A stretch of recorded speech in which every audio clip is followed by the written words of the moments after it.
बिस्मिल्लाहिर्रहमानिर्रहीम। अस्सलामुअलैकुम वरहमतुल्लाहि वबरकातुहू। Welcome to Al-Razi Islamic School online system. This lecture is of class 9. How are you students? Hope you all are fine at your homes. From my today's clip, you will get the information about Mohenjo-daro. All of you open your books, chapter number 4, page number 19. Mohenjo-daro, or the Mount of the Dead, is one of the oldest cities in the world. It is at a distance of 27 kilometers from Larkana on the right bank of the river Indus. Few people live there today, but 4,500 years ago it was a large, busy city. Nobody knew anything about it until 1922, when some villagers found pieces of old smooth pots and old bricks at the place where now stand the uncovered city. मोइंजो-दड़ो और मुर्दों का टीला एक कदीम शहर है। ये river Indus के राइट साइड पर वाक़या है, लाड़काना से तकरीबन 27 किलोमीटर्स की डिस्टेंस पे। 4,500 साल पहले यहाँ एक काफ़ी हस्ता बस्ता एक पूरी शहर आबाद था, मगर अब यहाँ कुछ ही लोग रहते हैं, ना होने के बराबर। 1922 तक इस शहर को कोई भी नहीं जानता था। फिर कुछ देहातियों ने एक दफ़ा यहाँ पे कुछ खुदाई वगैरह करके कुछ ईंटें वगैरह मिली। These pieces of old pots and bricks were brought to Sir John Marshall, an English civil servant, whose work it was to look after historical remains like ancient buildings and other old things such as these pieces of pots and brick. He was himself very interested in history and was anxious to find out about these remains. So when he looked at them carefully, he at once knew that they were pieces of very old pots. About the bricks, he said, perhaps there was once a town or a city which lies under these mounds of clay and sand. Let us dig here. Maybe we shall uncover the remains of an old city. तो उन देहातियों ने वो pots और BRICS वगैरह sir John Marshall को दिखाई। Sir John Marshall भी एक माहिर सिविल सर्वेंट थे। वो ख़ुद भी ऐसे खंडार वगैरह के बारे में मालूमात के लिए बड़े तजस्सुस में रहते थे।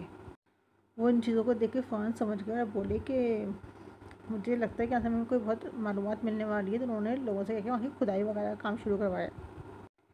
So the men start digging, and as they dug, more and more such pieces came up, till there appeared bit by bit a city of straight roads and well-built houses. You can imagine how surprised and excited the people were when they saw all this coming up from what they had so far taken to be only mounds of clay and sand. Each house was made of large big bricks and had a bathroom, and 7 kilometers close by covered drains ran beside the streets. Even the streets were made of big bricks. Cars and other form of transports could come right to the center of the town. You can still see the great hall where grain was stored. There is a wide road in the middle of which was the shopping centers with shop on both sides. This road continues on to the house of the workman.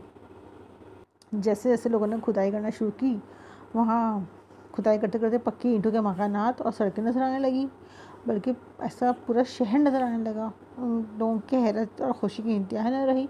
ऐसा होता है ना, हम किसी चीज़ में expect न कर रहे हो और हमें अपनी मेहनत से बहुत ज़्यादा चीज़ें वहाँ नज़र आने लग जाएँ। ये सब कुछ मिट्टी के ढेर से निकल रहा था। सारे मकान पक्की ईंटों के, बल्कि वहाँ सर्वेंट क्वार्टर और वॉशरूम्स वगैरह तक बने हुए थे, और गलियाँ इतनी चौड़ी थी कि वहाँ डेली यूज़ की ट्रांसपोर्ट वगैरह की व्हीकल्स भी आ सकती थी। दोनों तरफ गली के कहीं शॉपिंग सेंटर्स थे या कुछ दुकानें वगैरह भी थी। The people of this city must have been great traders, with the river Indus so near and the sea within easy reach. The countryside must have been fertile, since wheat, rice and cotton grew there. The farmers also kept cattle. There were skilled craftsmen who worked in gold, silver and ivory. Clay dolls and cards were made for the children to play with. We also have an idea of the dresses worn by the ruling class, the priests and the elders, from the seal of many kind that have been found there. They work long loose dresses. They wore long dresses. कह रहे हैं कि इस शहर के लोग ज़रूर कोई बड़े बिजनेसमैन रहे होंगे, उनके दरियाए सिंध और समंदर वगैरह उन लोग के पास था, जिससे वो अपने खेतों को पानी वगैरह देते होंगे। गंदम, कपास, चावल की फसलें उनकी इसी वजह से लगाती होंगी। उनकी मवेशी वगैरह वहाँ पर उनके चढ़ते थे। और ये बिजनेसमैन सोने, चांदी और आइवरी मीन्स यानी कि हाथी के दांत होते हैं ना, बहुत प्रीशियस होते हैं, बहुत वर्ती होते हैं, बहुत महंगे होते हैं, उसका बिजनेस कर सकते हैं। बच्चों के खिलौने भी वहाँ से मिले। और वहाँ के बुजुर्ग हुक्मरानों के लिबास वगैरह के पता चला कि वहाँ के लोग कैसे वो पहनते थे, ड्रेसेस वगैरह loose. Nearby is a museum where interesting objects found from Mohenjo-daro are on exhibition. These include seals, jewelry, toys, weapons, and painted pottery. The best find of Mohenjo-daro is the head of a bull, which was used as a seal. A metal statue of a dancing girl also been found. There are metal tools too. It is because of these metal objects that the probable age of the city is being given as about 4500 years. वहाँ के museum में दिलचस्प अजायबात और नक्शे निगाह वाले बर्तन शामिल हैं। मोहनजोदड़ो की बेहतरीन दरियाफ्त एक बैल का सर है। अभी आप लोगों को अपनी देखिएगा स्क्रीन पर भी नज़र आएगा, जो मोहर के तौर पर इस्तेमाल किया जाता है। एक नाचती हुई लकड़ी का स्टैचू देखिए आप लोगों को स्क्रीन में नज़र आ रहा है ना, भी है। धात के औजार और इन्हीं चीज़ों की बिना पर इस शहर का ज़माना तकरीबन ऐसा लगता है इन चीज़ों को देख के कि ये तकरीबन 4500 साल पुराना करार दिया गया है इस शहर को। For a long time, these people lived in a very happy life. They were quite rich and traveled from place to place on business or on pleasure. Their city was well planned and clean. The rainwater did not remain on the streets. We do not know what happened to them later. Either they were raided from the north or some great earthquake destroyed them. No one has yet been able to determine the meaning of the word written on the seal and on pottery. Much could be learned if language experts are able to decipher these words.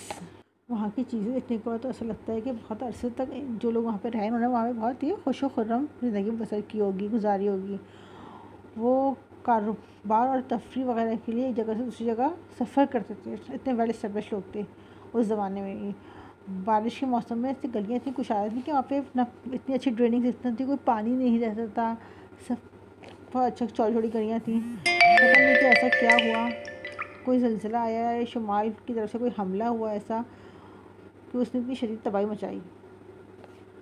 और इन मोहरों पे जो लिखा हुआ है और बर्तनों पे जो नक्श निगारी की हुई है, कह रहे हैं कि अभी तक कोई इन लैंग्वेज को समझ नहीं पाया। अगर समझ जाए तो हमें मज़ीद मालूमात इस शहर के बारे में मालूम हो। Learned men and visitors often come to the site. They come not only from Pakistan but also from all over the world. Let us hope that their efforts succeed in deciphering these words. We will then now a great deal more than we do now about this dead civilization.